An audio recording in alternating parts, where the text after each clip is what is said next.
O pensamento sartreano vai discutir. Dostoiévski escreveu: se Deus não existisse, tudo seria permitido. Aí se situa o ponto de partida do existencialismo. Com efeito, tudo é permitido se Deus não existe. Fica o ser humano, por conseguinte, abandonado, já que não encontra em si, nem fora de si, uma possibilidade que se apegue.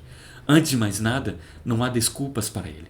Se com efeito a existência precede a essência, não será nunca possível referir uma explicação a uma natureza humana, dada e imutável. Por outras palavras, não há um determinismo. O ser humano é livre, o ser humano é liberdade. Se por outro lado, Deus não existe, não encontramos diante de nós valores ou imposições que nos legitimem o comportamento. É o que traduzirei dizendo que o ser humano está condenado a ser livre, condenado porque não se criou a si próprio, e no entanto livre porque uma vez lançado ao mundo é. Dostoiévski diz: tudo é permitido? O ser humano está condenado à liberdade. O seu único exílio é a própria escolha. O Sartre compreende que a inexistência de Deus não é a afirmação da permissão de tudo e a violação da vida. Ou seja, a gente não legitima a violência, não legitima a maldade. Pelo contrário, é a condição de assumir a responsabilidade de configurar a vida no modo de ser projetado, escolhido e acolhido pela própria liberdade. Então, mesmo que Deus não exista, como disse Dostoiévski no livro Irmãos Karamazov, não significa que tudo é permitido. Tudo é permitido no sentido que nós somos livres, mas não é que é permitido que a gente possa fazer a maldade sem se responsabilizar por aquilo que foi feito. No livro Crime e Castigo de Dostoiévski, vai apresentar um criminoso, Raskolnikov. Ele comete um crime. E desculpa, eu vou ter que dar um spoiler aqui. Ele assassina 2 pessoas para poder adquirir algumas joias, alguns bens materiais. É uma pessoa que está numa situação financeira bem delicada, é um jovem estudante em São Petersburgo. Ele saiu do interior da Rússia para poder estudar na capital. E ele se vê numa situação amíngua, sem condições materiais, financeiras, a família não pode ajudar a todo momento. Ele acaba cometendo um crime. E esse crime acaba sendo violento, assassinato de 2 pessoas. E ele carrega uma culpa. Essa culpa não significa necessariamente uma culpa, pode ter uma culpa cristã, como Nietzsche sempre destacou nos seus textos criticando essa tradição, mas existe uma culpa ontológica.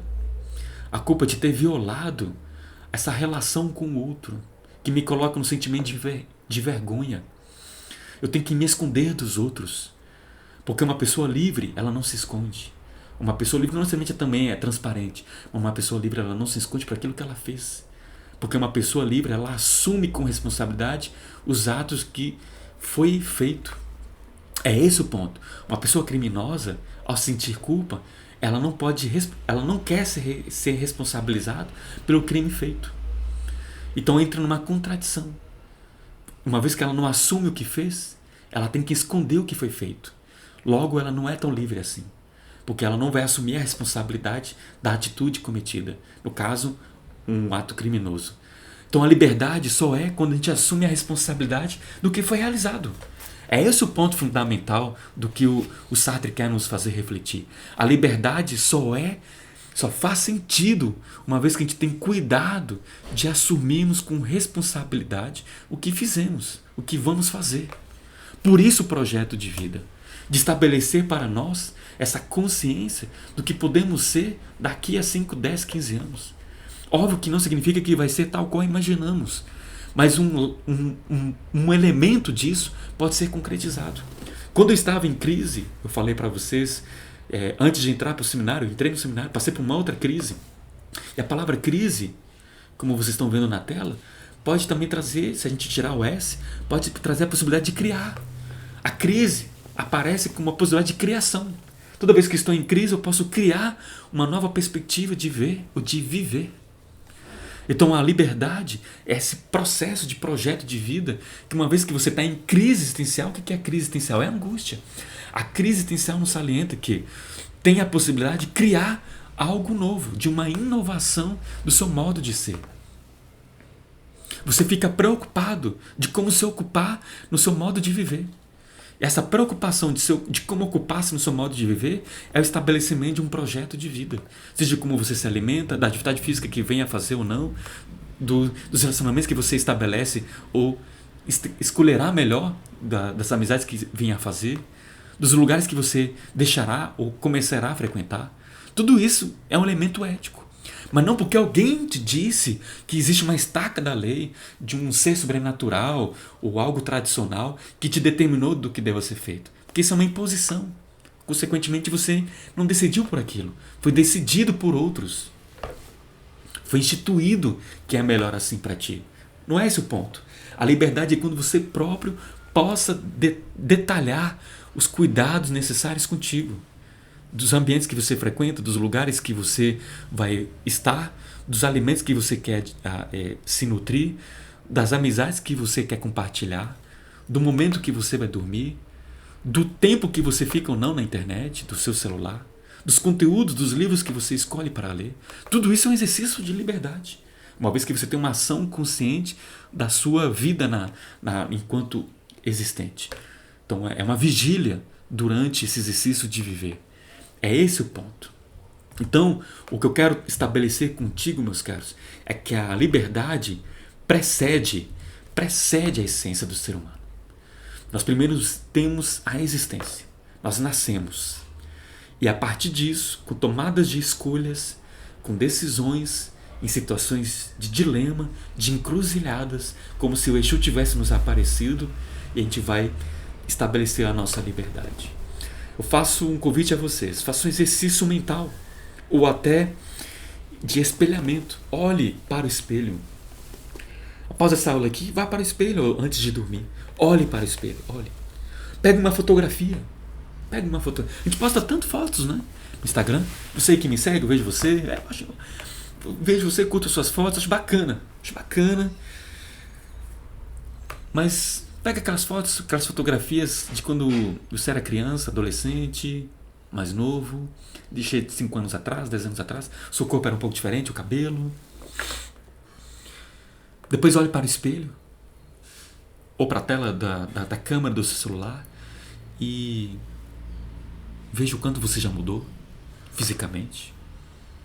A sua voz. As cicatrizes que tem no seu corpo. Das pinturas que foi colocadas, né? Tatuagens, adereços, brincos. Visual, roupa que você se veste hoje e não se vestia há um tempo atrás. E pense, como que você está vivendo hoje nas suas escolhas, ao ponto de como você vai ser amanhã. Mas não fundamentado nessa aparência física que eu coloquei agora, fundamentado agora no seu ser, no seu modo de vida. Se você pensa em ter um relacionamento amoroso, de como está estabelecida as suas relações no exato momento e de como foi realizado nas experiências amorosas no passado. O que você pode fazer uma vez que você de fato teve contato com aquilo que foi vivenciado? Você teve sentido, deu linguagem ao que lhe aconteceu? Falei na aula passada que experiência só é uma vez que você deu sentido, palavra, linguagem ao que foi acontecido, ao que você vivenciou. A palavra faz da vivência como experiência do acontecimento. Do contrário, você fica pobre de experiência. A pobreza de experiência, vai dizer Walter Benjamin, é quando você é incapaz de narrar o seu passado, aquilo que você viveu.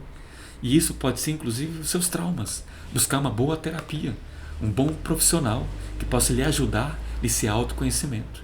E que a partir de aí, quem sabe, você tenha um projeto de vida condizente à narrativa que você queira estabelecer com o seu projeto de vida. Então, o que é o projeto de vida? É a narrativa acerca do seu futuro. Mas volto a repetir, não significa que vai acontecer tal qual você está imaginando 100%. Acontecerá imprevistos, como aconteceu comigo. Eu imaginei que eu ia ser padre, mas em um dado momento eu senti um vazio, uma crise e criei um outro projeto de vida, que é de ser professor. Mas eu estou nesse momento com vocês numa outra circunstância social histórica. Eu vim de uma situação do entre. Eu sou da formação de um professor tradicional, sala presencial, passei por formação assim, sendo como estudante, graduação, mestrado, doutorado, trabalho nessa condição, mas também estou numa condição, na possibilidade, numa oportunidade que eu acabei realizando um outro projeto de vida, de ser um professor também virtual. Eu fiquei em crise. Pessoas que me conhecem, têm intimidade, sabem disso. Uma amiga tão querida chamada Karina me disse: Lucas, eu sinto que você, por mais reservado que seja, que você tem potencial para dar aula online. Você está com crise. Mas veja, qual é o problema? Você não é professor? Por que não levar para outras pessoas esse conteúdo? Então o projeto de vida também está atrelado às circunstâncias em que estamos inseridos. Então, uma vez que eu deixei aquele objetivo, aquele projeto de ser padre, adentrei no projeto de ser professor. Mas eu imaginei que ia ser professor somente presencial.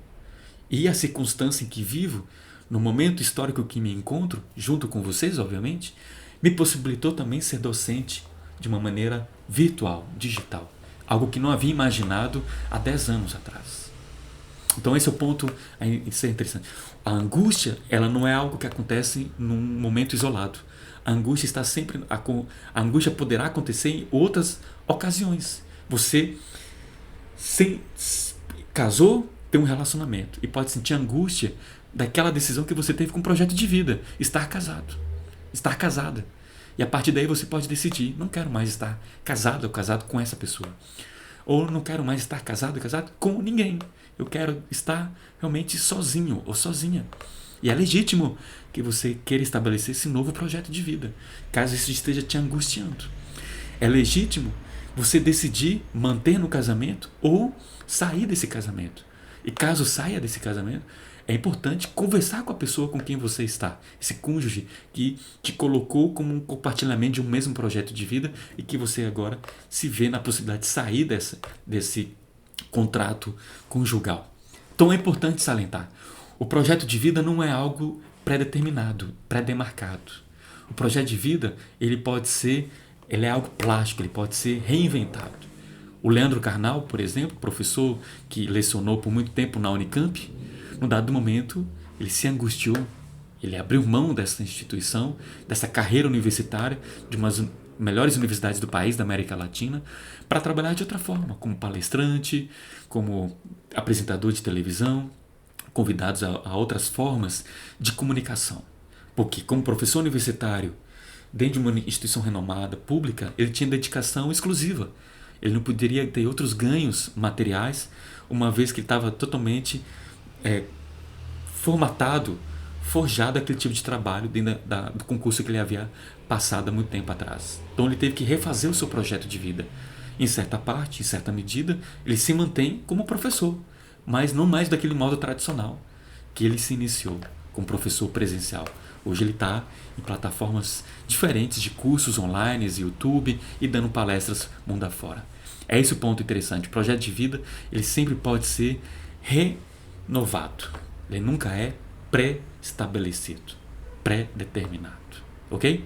Na próxima aula, então, vamos falar da liberdade situada, da factibilidade, de como a gente está imerso nas condições sociais e culturais para construir o nosso projeto de vida, de como a dimensão social e cultural pode interferir ou nos contribuir a realizarmos a condição de sermos livres. Pessoal, meu forte abraço. Até a próxima aula.